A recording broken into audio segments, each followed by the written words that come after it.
Welcome! Now I got Nokia 1.4 and now I'll show you how to customize volume panel styles on this device. First of all, open your Play Store and find Volume Styles application.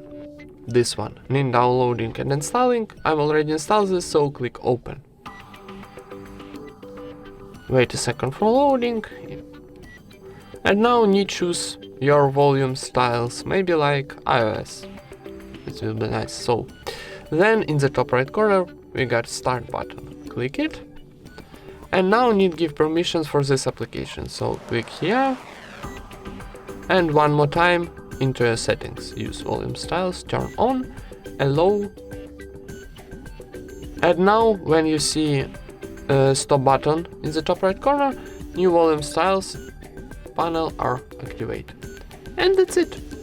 Thank you for watching, leave thumbs ups and subscribe to our channel.